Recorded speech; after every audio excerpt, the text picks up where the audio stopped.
Mimi ndio nimekutuma ukeshe club. Nusu saa unawasha mitambo. Kwa mitambo gani hiyo? Unataka kuwasha taa dunia? How are you mabibi na mabwana? Ni muda wa kurelax sasa. Ongeza sauti yako kisha tuliza umbo fundi na malizia mshono. Nipo ndani ya ofisi yangu ya 99.9 Jichanganye FM. Radio inasikilizwa na yeyote mwenye masikio mpaka majini. Kipindi hewani ni ugumu wa maisha. Nami nakwambia nitakuwa na wewe mpaka pale nitakapovurugwa na kufungwa kipindi. Nyuma ya mitambo kuchezesha mwili ni DJ Ngwesa.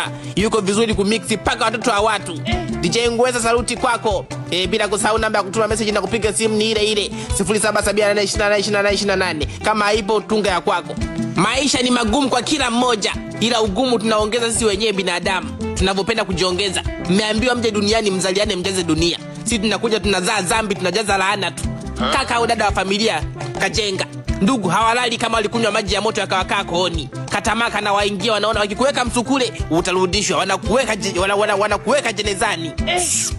Unajenga unamjengea nani duniani? Yesu kaenda kuwajengea makazi yenu huko, ukatafute chumba, wanakuweka huko. Na msibani watakuja na wataosha paka vyombo na watalia kama wamefinywa, kumbe wanasubiri ufukiwe wamalize na ulioacha wenye kielele cha kujenga. Sasa hivi rafiki alo nzuri kuliko ndugu. Nalamika maisha magumu. Wewe na BFF wako mmeingia kwenye mchezo wa kupokea kila siku wanaume wawili. Mgodi wako unaingizwa na mwanaume yote yule mwenye tochi nzima tu, muhimu haone njia. Kalaana ambako tunakapika kakanja na maisha magumu. Tunakapika wenyewe, tusilaumiane. Kakiiva tule, tushirikiane kukala kama tunavyokushirikiana kukapika. Sasa hivi mtu anaweza kuamka na hamu ya kuua mtu tu. Akaenda huko akaua na asijutie. Na mvua zitaacha kunyesha za misumari. Mtu kapewa sehemu ya siri, ila mtaa siri yake wanayo kwenye simu, wengine mpaka status wanaweka. Jua litaacha kuwaka na dawa ya ukausha mazao. Mashambani mvua zinakuja baadaye zipalilie zinaondoka na mazao. Kumbe zimepita mtaani huku, zimepita juu ya mabati ya watu, zimekuta mnaitumia vibaya. Mnaitumia kama kitega ngono.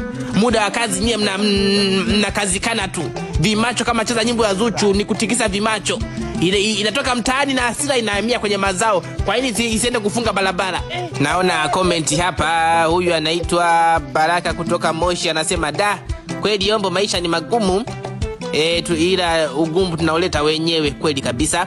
Ila pia idadi ya watu imekuwa wengi sana, hivyo na sisi tungekuwa na sheria ya kuishia watoto wawili ingesaidia sana. Wewe unaionaje hiyo?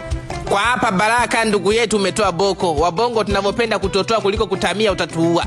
Wewe unatoa ushauri ukute kwenu mpo 26 wewe ni wa 14. Hiyo sheria ingeanza kipindi cha nyuma, ingeanza na wewe ili upunguze hiyo mihemko ya kupanikia vizazi vya watu. Kama una kizazi cha kufikisha nzao 7 kingoe kiingia maji ya mvua. Ukikiingia maji ya mvua kizazi yanatibu ugonjwa lolote la akili na zinaa. Halo. Yombo, habari yako? Salama, unapiga simu kutoka wapi? Mimi natokea Lindi Mtwara huko. Ndiyo, karibu.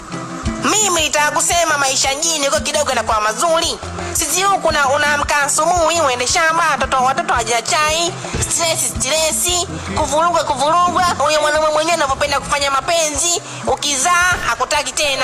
Akija kwako anakuangalia kweli, aongei, acheki, sura inakuwa korofi, anakuingilia kwa lazima. Subiri. Una watoto wangapi? Ninao 6 na hapa nina mimba. Una miaka mingapi? 24. Kwa hiyo umeanza kuzaa ukiwa na miaka 10 au 9. Sasa nisikilize ndugu yangu wa Lindi. Kila mmoja atachanganyikiwa kwa muda wake. Hiki sio kipindi cha kulalamikia familia.